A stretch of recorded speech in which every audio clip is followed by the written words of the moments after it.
Bismillahirrahmanirrahim. Assalamualaikum warahmatullahi wabarakatuh. Innal hamdalillah nahmaduhu wa nasta'inuhu wa nastaghfiruh wa na'udzu billahi min shururi anfusina wa min sayyiati a'malina. May yahdihillahu fala mudilla lahu wa may yudlil fala hadiya lahu. Asyhadu an la ilaha illallah wahdahu rabbi la syarika lah wa asyhadu anna Muhammadan abduhu wa rasuluh.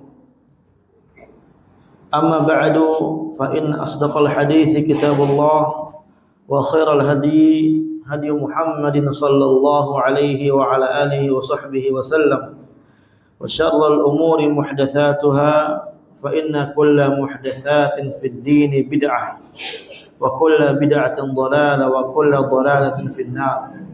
A'adzana Allah wa iyyakum minal bid'i wad dhalalati wa minan nar. Jamaah rahimani Allah wa iyyakum yang dirahmati Allah Subhanahu wa taala. Alhamdulillah kita kembali bersyukur kepada Allah Subhanahu wa taala.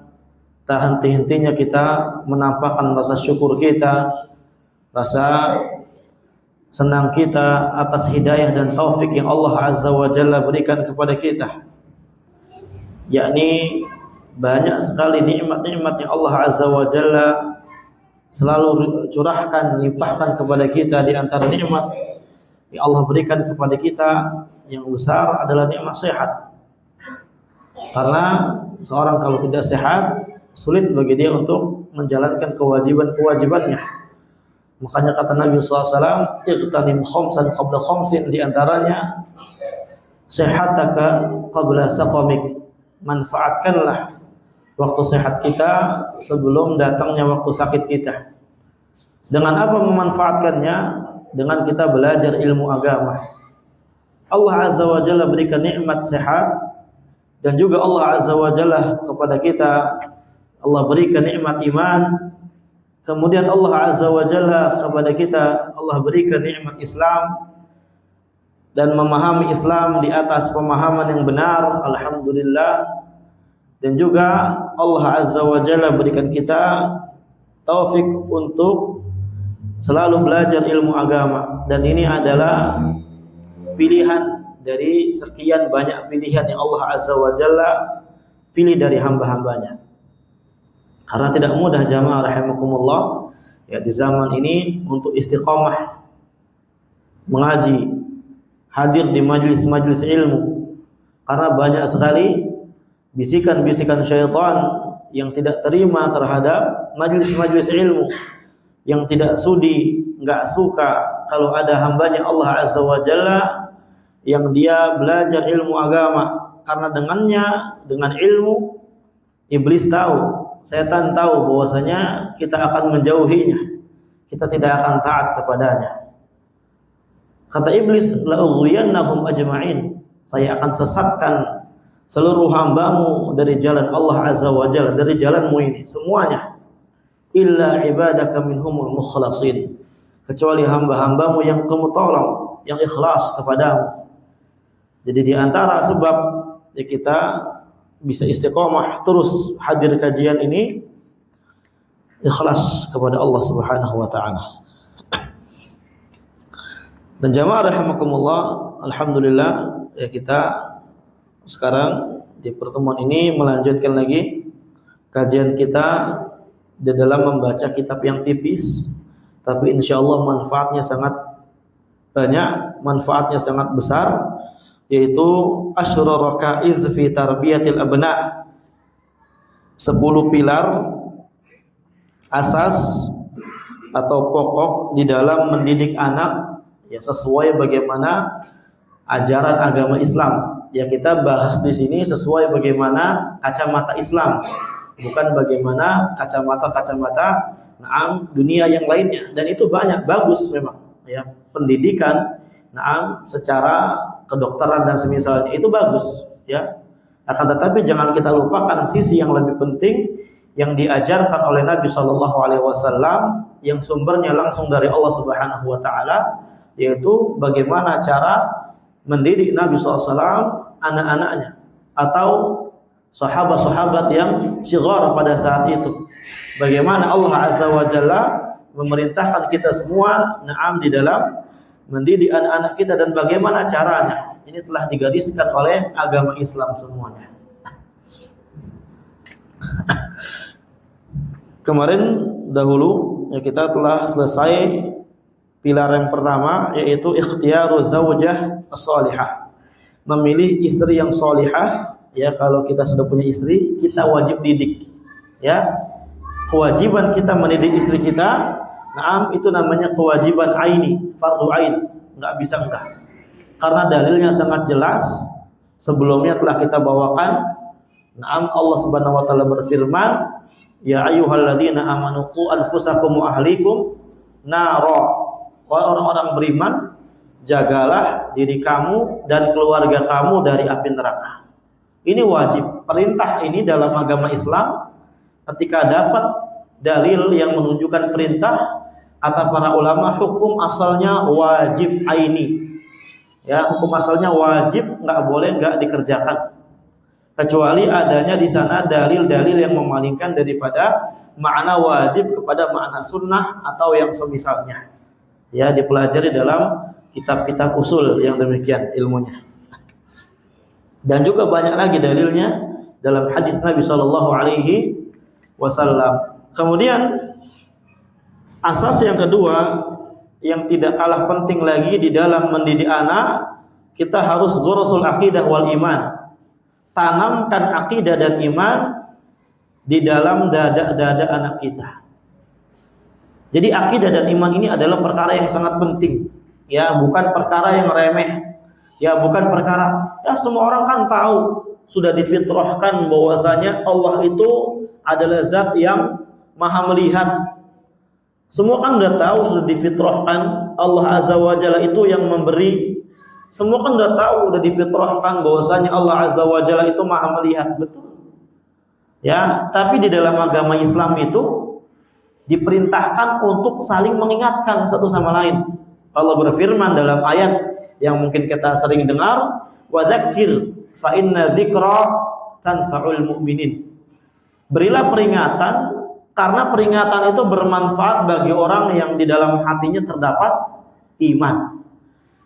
Perintah di sini kata para ulama bukan memunculkan atau mengadakan ya perbuatan untuk memberikan peringatan, karena khitabnya di sini adalah ke Nabi SAW, dan Nabi sebelum diperintahkan ini telah memberikan peringatan. Makanya kata para ulama, perintah di sini maknanya al-istimraru ala dzalika adzikr. Teruslah berada di atas sifat memperingatkan orang, maksudnya gitu. Jadi jangan sampai kita ya mentang-mentang sudah memperingatkan sudah gugur kewajiban kita. Enggak, tapi terus peringatkan terus. Ya, jangan sampai tidak ada diri kita memperingatkan orang-orang yang lain, terutama kepada anak-anak kita. Terus ingatkan, ajarkan. Biasanya yang diingatkan, yang diajarkan itu lebih melekat daripada fitrah yang Allah Azza wa Jalla berikan kepada kita. Betul, itu fitrah. Ya, tapi alangkah lebih bagusnya lagi untuk ditekankan terus. Apalagi kan akidah dan iman ke anak ini, kemarin telah kita bahas bahwasanya pembahasan akidah dan iman ini yang diberikan kepada anak sesuai bagaimana porsinya. Ya, kalau anak yang masih kecil, SD, lihat bagaimana kita berikan kepada anak-anak kita. Allah Azza wa Jalla ini maha tahu. Percuma kamu umpatkan di depan Abi. Allah tahu. Kita ingatkan demikian. Yang simpel-simpel. Bukan berarti kita ingatkan perkara-perkara yang rumit. Ya, bagaimana akidah asma wa sifat, bagaimana akidah Mu'tazilah, Khawarij, Rafidhah, ya, Murji'ah, enggak, bukan yang itu. Tapi akidah yang berkaitan dengan rububiyahnya Allah dan uluhiyahnya Allah. Kamu wajib beribadah kepada Allah kalau kamu ikhlas, kamu ini dan semisalnya. Ya, ketika kamu mau minta sama Allah Subhanahu wa taala sebagaimana kemarin ya kita telah bawakan. Udah belum ya hadisnya? Belum ya? Ya, belum kayaknya. Terakhir kayaknya kita pembahasan tentang Luqman, wasiat Luqman kepada anaknya. Belum sampai hadis Abdullah ibn Abbas radhiyallahu taala anhumah. Naam.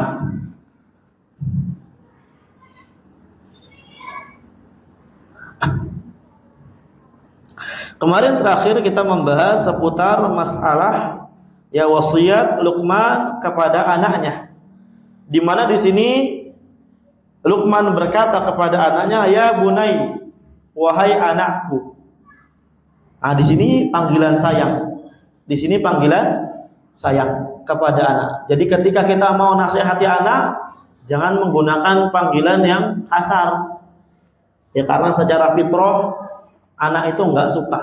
Secara fitrah, semua orang secara fitrah ya ketika dikasarin enggak suka.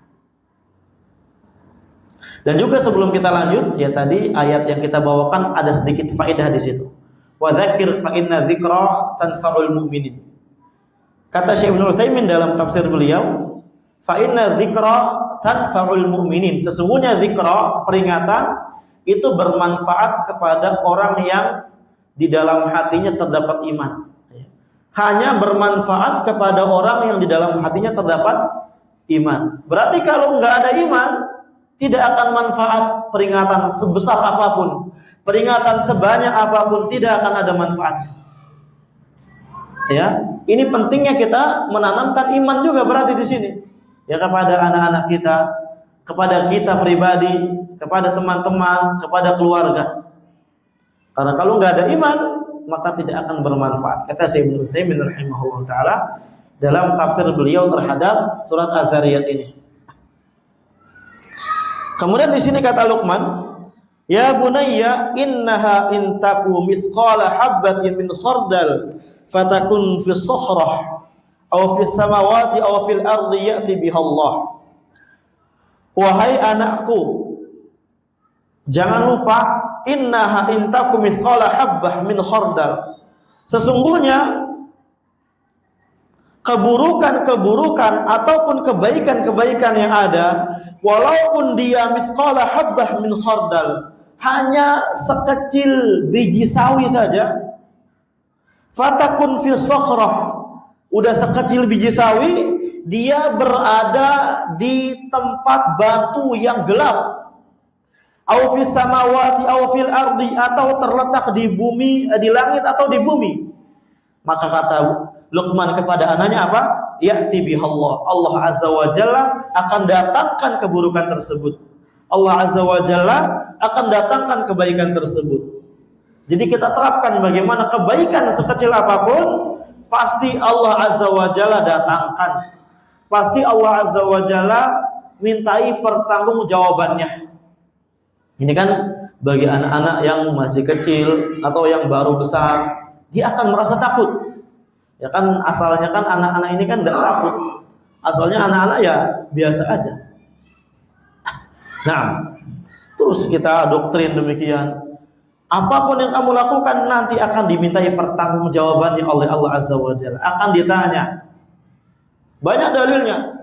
Di antara dalilnya ya la tazalu qadama 'abdin hatta yus'al an arba'.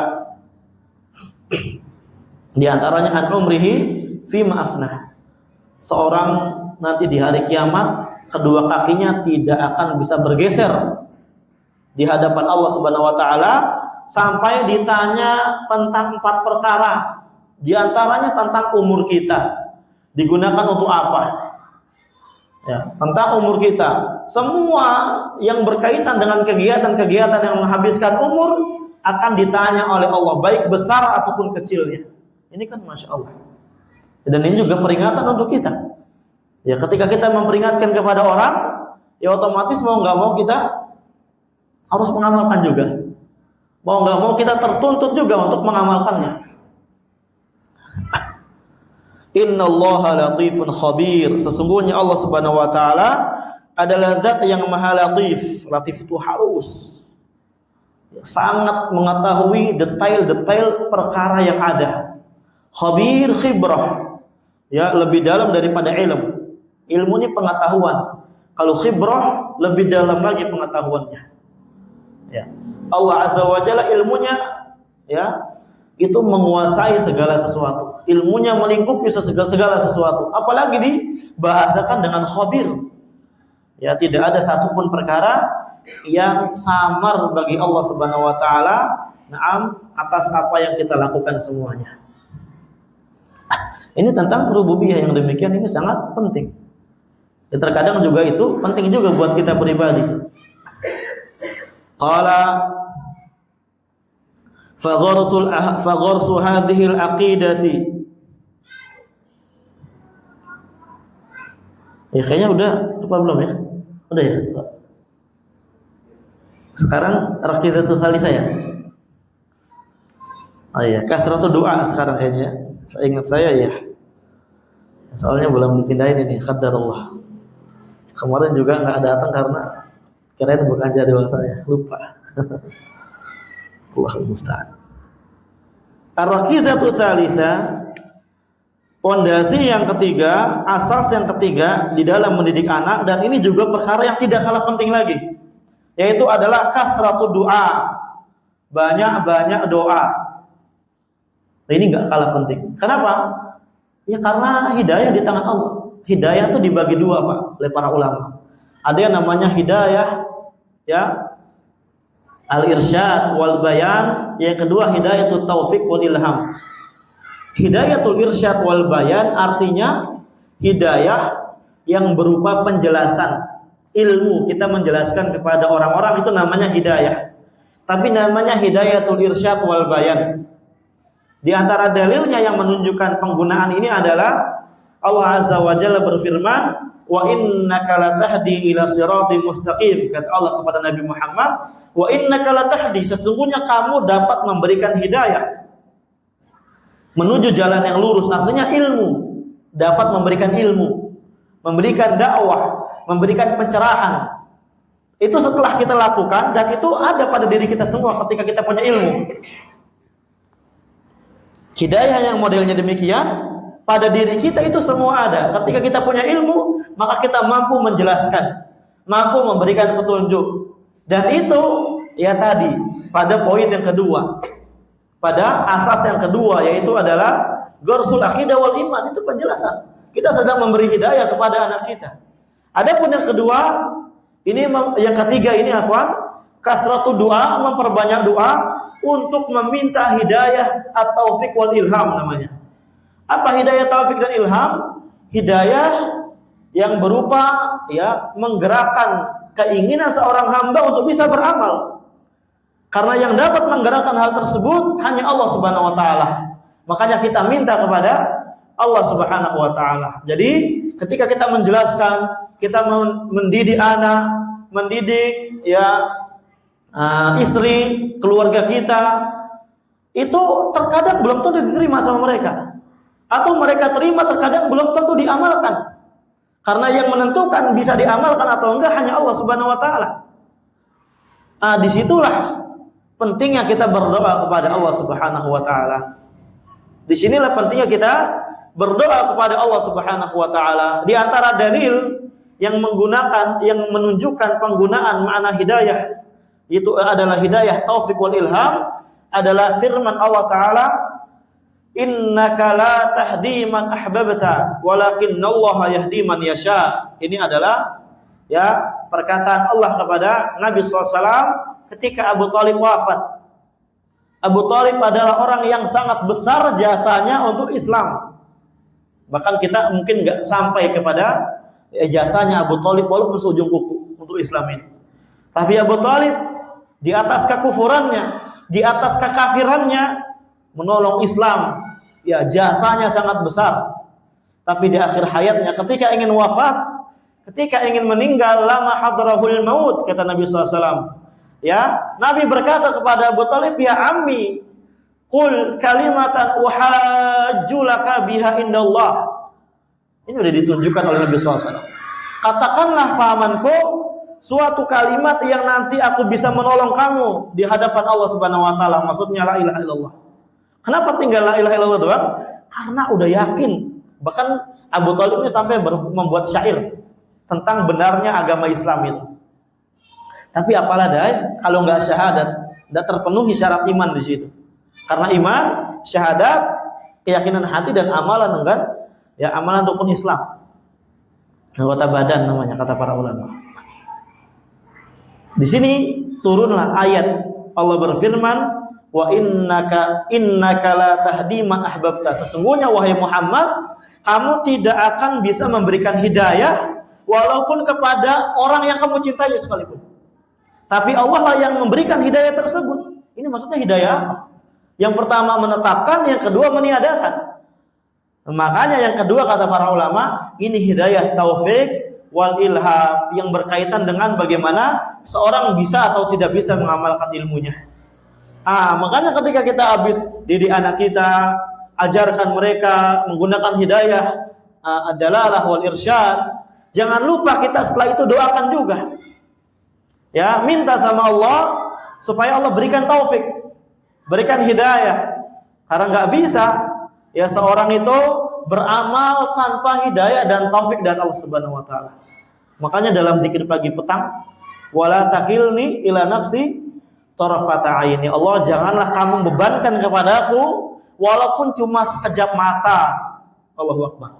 Menunjukkan kita tuh nggak ada artinya, nggak ada apa-apanya. Kita nggak bisa apa-apa. Kita taat begini, ini pertolongan dari Allah Subhanahu wa taala. Ya, kita ngaji demikian pertolongan dari Allah Subhanahu wa taala.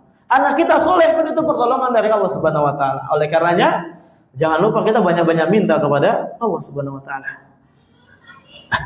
Karena sekalipun nabi, ya, ada enggak yang anaknya kafir? Ada. Ya. Nuh. Bagaimana anaknya? Sudah hampir 100 tahun. 100.000 didakwahkan oleh bapaknya, enggak dengar. Diberikan ilmu yang banyak, enggak dengar. Menunjukkan apa? Yang namanya beramal, menerima ilmu itu adalah dari Allah Subhanahu wa taala, murni satu-satunya. Nah, makanya jangan sampai kita lupakan doa kepada Allah Subhanahu wa taala. Wal iyad billah. Ya, makanya kata para ulama ketika menafsirkan ayat wa qala rabbukum ud'uni astajib lakum. Berkata Rabbmu ud'uni, berdoalah kepadaku, astajib lakum, aku akan kabulkan doa kalian. Kata Allah, innal ladzina yastakbiruna an ibadati sayadkhuluna jahannama dakhirin. Sesungguhnya orang-orang yang sombong, yang tidak mau beribadah kepadaku, maksudnya di sini doa, maka dia akan masuk ke dalam neraka jahanam dengan hina. Kata para ulama, orang yang dia tidak mau berdoa kepada Allah Azza wa Jalla, artinya berarti dia nggak butuh kepada Allah Subhanahu wa taala. Orang yang nggak butuh kepada Allah Subhanahu wa taala, artinya dia orang yang sombong. Orang yang sombong khalas di neraka tempatnya dia. La yadkhulul jannah man kana fi qalbihi mithqala dzarratin min kibr. Dan masuk surga orang ya yang di dalam hatinya terdapat kesombongan walaupun cuma ya sebesar apa? Semut kesombongannya. Wala'iyadu billah. Makanya apa? Ini urgensinya untuk banyak-banyak berdoa kepada Allah untuk diri kita maupun untuk anak-anak kita. Qala Syekh Abdul Razak Al-Badr hafidhahu wa ta'ala, fa du'a'u lil abna yu'tabaru min ahammir rakaiz fi salahihim wa istiqamatihim. Karena mendoakan kebaikan untuk anak-anak ini dianggap oleh para ulama min ahammir rakaiz, di antara pilar yang sangat penting, ya, pilar yang sangat penting untuk membuat anak menjadi baik dan membuat anak menjadi istiqomah. Karena terkadang kita melihat, masya Allah, anak kita baca Quran, ngaji, ta'lim, bahkan yahfadzul Quran, bahkan menghafal Quran, tapi istiqomahnya itu loh yang berat. Apalagi di zaman fitnah. Kita yang bapak-bapak aja terkadang kajian Senin Kamis, alias ya pekan ini datang, pekan depan enggak, pekan depan ini enggak tahu bagaimana. Padahal waktu sehari 24 jam. Ya. Masa sehari, sebulan, seminggu, 2 kali atau sekali itu enggak sempat, itu kan bagaimana? Ya. Minta pertolongan kepada Allah Subhanahu wa taala. Allah tolong insyaallah. Allah Azza wa Jalla akan tolong. Ini istiqomah. Berat. Apalagi anak, waduh. Apalagi nggak tahu bagaimana circle mereka ketika di sekolah mainnya. Entah anak yang lainnya dididik atau enggak sebagaimana didikan kita. Wah, repot. Inilah pentingnya kita bertawakal kepada Allah, menyerahkan perkara kepada Allah dengan banyak-banyak doa. Ya, fallahu khairan hafidha, kata Yakub kepada anak Yusuf. Ya, ketika Yusuf dibawa oleh saudara-saudaranya, ya, fallahu khairan hafidha katanya. Kata bapaknya. Allah Azza wa Jalla adalah sebaik-baiknya penjaga. Sudah saya serahkan kepada Allah. Ini penjagaan Allah dalam segala hal, Pak. Baik dalam jasadnya, baik dalam agamanya atau dalam istiqomahnya. Tinggal bagaimana kita memintanya kepada Allah Subhanahu wa taala. Ya, karena Allah sesuai prasangka hambanya. Allah berfirman dalam hadis qudsi, "Ana inda dhanni 'abdi bi." Saya sesuai prasangka hamba saya. Ya kalau baik, kalau enggak ya enggak. Ini pentingnya. Wa hadza du'a yakunu qabla maji'ihim wa ba'dah. Dan doa kepada anak kita minta kepada Allah baik sebelum mereka ada di dunia atau setelah mereka ada. Jadi artinya apa? Tidak menghalangi untuk kita berdoa ya kebaikan kepada anak-anak kita, untuk anak-anak kita kalau misalnya memang belum ada. Tidak masalah. Apakah kita sepede itu ketika anak ada baru kita berdoa langsung diijabah? Enggak. Doa kita banyak-banyak dari sekarang. Misalnya. Fayad'ul walidani an yarzuqahumullahu dzurriyyatan shalihah.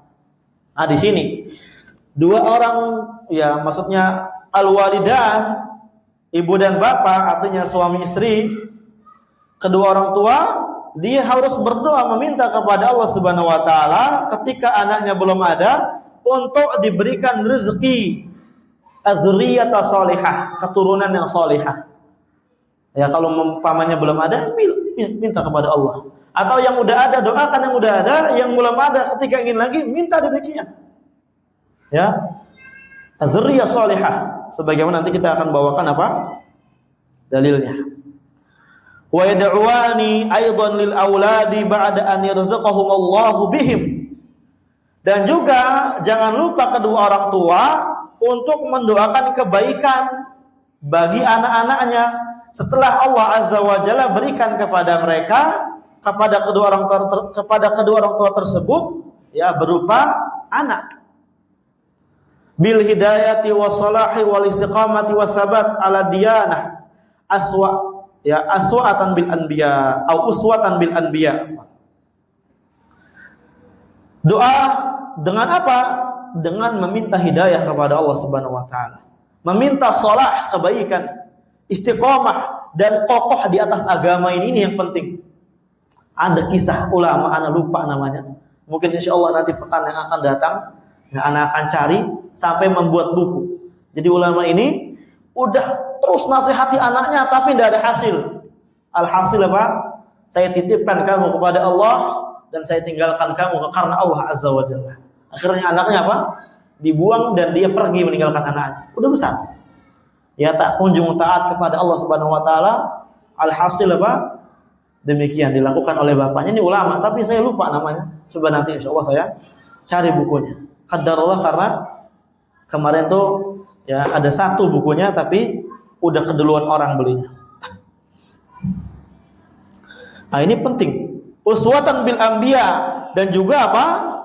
Berdoa supaya uswah bil anbiya. Meniti jalannya para nabi. Ini sangat penting.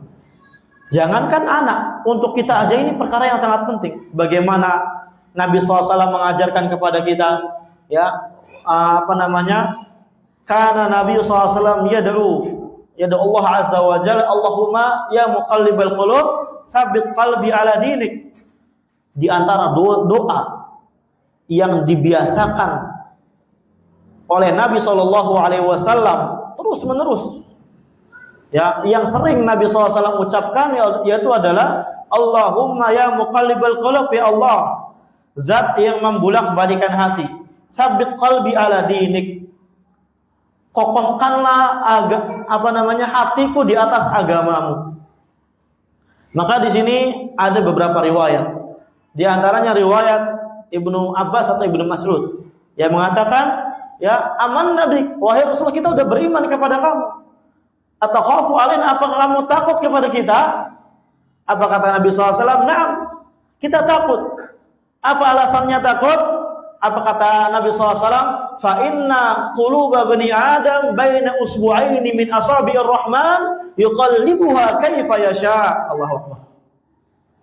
Ini adalah hadis yang sangat besar, yang sangat agung, yang sangat penting untuk selalu kita renungkan. Kata Nabi SAW, karena hati para hamba ini, hati anak Adam ini, baina usbu'aini, di antara dua jari jemarinya, antara jari jemarinya Allah Subhanahu wa taala. Yuqallibuha kaifa yasha, yang Allah Subhanahu wa taala bisa membolak-balikan hati tersebut sesuai bagaimana Allah kehendaki. Allah. Ini kan artinya mudah sekali. Allah balikan, ya, antar mukmin, antar kafir. Naudzubillah. Jadi kita tuh sedang berada di ujung tombak ini, hidayah di dalam diri kita. Hati kita kokoh di atas al-haq, ini sedang berada di atas ujung tombak kalau kita nggak mau berdoa kepada Allah Subhanahu wa taala. Ini penting. Jangan diremehkan, apalagi untuk apa? Anak-anak kita. Jangan sampai wal'iyadzubillah, ya, Allah berikan ujian yang besar dari anak berupa kekufuran. Naudzubillah. Ini perkara yang sangat berbahaya.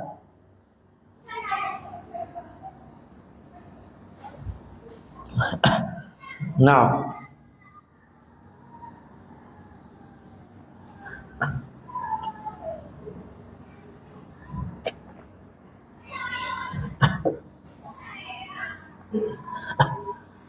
ya, kata Nabi SAW, hati kita di antara dua jari jemari Allah SWT. Makanya kata Nabi SAW, bahkan di antara dalil yang lainnya, ya, beliau katakan, satakunu fitanun kaqit'atin minal lail.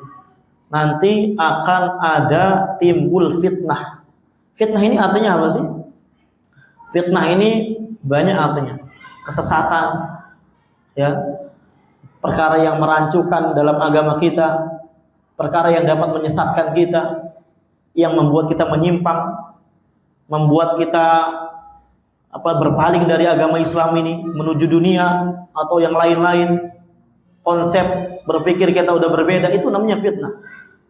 Kaqit'atin minal lail, yang mana fitnah tersebut seperti potongan-potongan malam. Dibahasakan potongan-potongan malam, artinya ini gelap. Kita nggak tahu ini adalah fitnah, ternyata itu adalah fitnah. Kita nggak sadar ternyata ini ada pada diri kita, itu adalah fitnah. Wal'iyadzubillah. Saking gelapnya ini fitnah, kita nggak sadar fitnah tersebut, ya, ada di sekitar kita. Makanya kata Nabi SAW, fayusbihur rajulu mu'minan wa yumsi kafiran, wa yumsi kafiran wa yumsi mu'minan wa yusbihu kafiran. Makanya nanti di sana ada seorang yang paginya masih mukmin, sorenya kafir. Sorenya mukmin, paginya kafir. Yabi'u dinahu bi ardi minad dunya. Dia menjual agamanya dengan satu bongkahan dari dunia yang hina ini. Naudzubillah. Ini kan kalau bukan hidayah dari Allah, dari siapa? Gak bisa. Apalagi kan tadi ke hati kita ini sangat mudah dibolak-balikan oleh Allah Subhanahu wa taala. Jangan sampai. Oleh karena di sini sangat penting. Fa inna Allah azza wa jalla akhbarana an khalilihi Ibrahim alaihi salam. Sesungguhnya Allah Subhanahu wa taala telah mengkhabarkan kepada kita semua tentang kekasihnya Nabi Ibrahim alaihi salam. Annahu qala, bahwasanya beliau berkata, Rabbi habli minas sholihin. Ya Allah, berikanlah aku sebuah, ya, pemberian ana minas sholihin, termasuk dari kalangan orang-orang yang soleh, anak-anak yang soleh. Nabi Ibrahim berapa lama gak punya anak? Banyak, lama sekali. Lama banget nggak punya anak. Sekalinya punya anak, Ismail. Ya, ini lama nih nunggu anaknya. Ketika punya anak namanya Ismail. Ismail falamma balagha ma'u sa'ya qala ya bunay inni ara fil manami anni adbahuka fanzur madza tara qala ya abati if'al ma tu'mar satajiduni insyaallahu minas sabirin. Ini Nabi Ibrahim berdoa kepada Allah supaya mendapatkan anak yang soleh. Berdoa dengan doa yang lama. Ini sekelas Nabi berdoa kepada Allah supaya minta anak yang soleh. Udah gitu tidak langsung dikabulkan. Ini juga diantara apa? Pelajaran untuk kita semua. Bahwasanya doa itu ya kita jangan isti'jal, terburu-buru untuk cepat dikabulkan oleh Allah Subhanahu wa taala. Ya, jangan terburu-buru sehingga karena orang terburu-buru terkadang biasanya stop dari berdoa wal iyadu billah. Musibah yang sangat besar. Terus minta. Akhirnya diberikan anak yang soleh. Itu tadi kita katakan Ismail. Lama tuh. Ya. Dan bagaimana kesolehan Ismail? Kesolehan Ismail tergambarkan dalam surat As-Saff. Ya. Ketika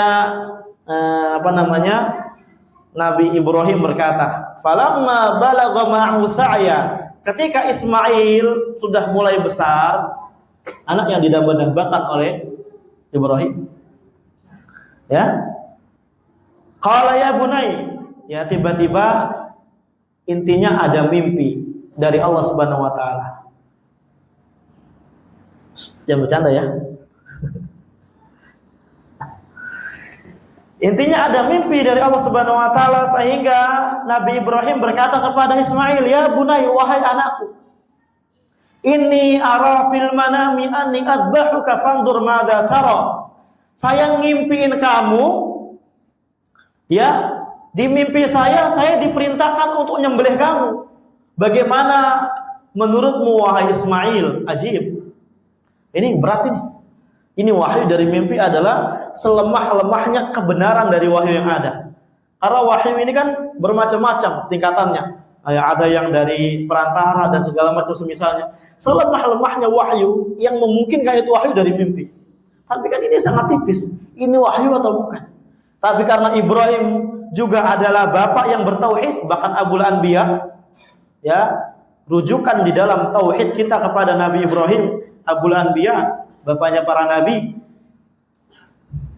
tidak panjang, tidak mikir panjang, taat kepada Allah Subhanahu wa taala. Kemudian Ismail, karena Ibrahim ini Masya Allah sudah berdoa kepada Allah Azza wa Jalla, mendapatkan anak yang soleh dan dididik dengan benar. Apa kata Ismail? Qala ya abati if'al ma tu'mar. Wahai bapakku, ini dengan kata sayang lagi manggil abati. Wahai bapakku, lakukanlah apa yang kamu telah diperintahkan dengannya. Ajib. Ini sembelih loh, ya. Bukan apa-apa. Bukan yang lebih ringan lagi. Tapi diperintahkan kamu disembelih gimana? Ini kan berat. Terkadang kita gimana ya? Harusnya kayak santri gitu bilangnya. Terkadang anak-anak ya, ketika diomelin orang tuanya, dididik yang benar, ngomel, marah, tidak terima, dinasihatin tidak terima. Padahal cuma dinasihati, itu pun nasihatnya apa? Nasihat yang benar dan nasihatnya manfaatnya untuk anak itu sendiri. Wal'iyadzubillah. Ini banyak anak-anak yang kayak gini sekarang.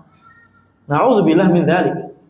Tapi Ismail, Allahu Akbar, ini bukan dinasihatin, bukan diomelin, pengen disembelih. Bagaimana ini? Langsung berkata apa?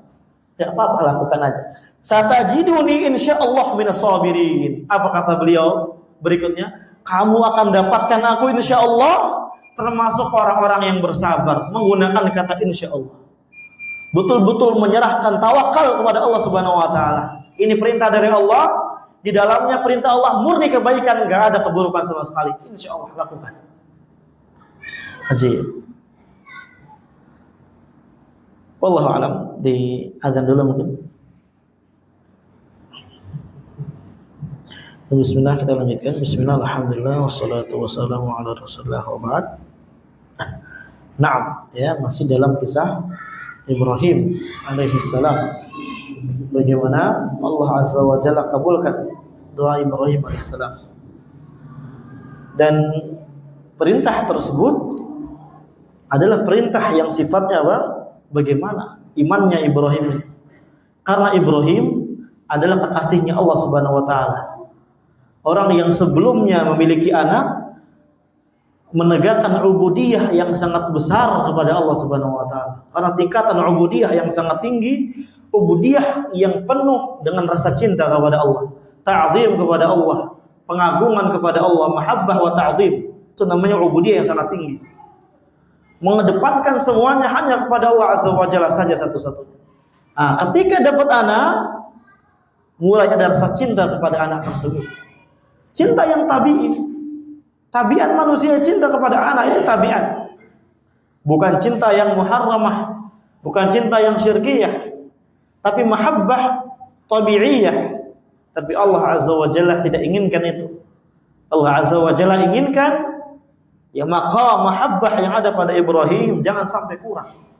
Jangan sampai ketika mendapatkan anak terkikis maqam ubudiyah yang sebelumnya ada.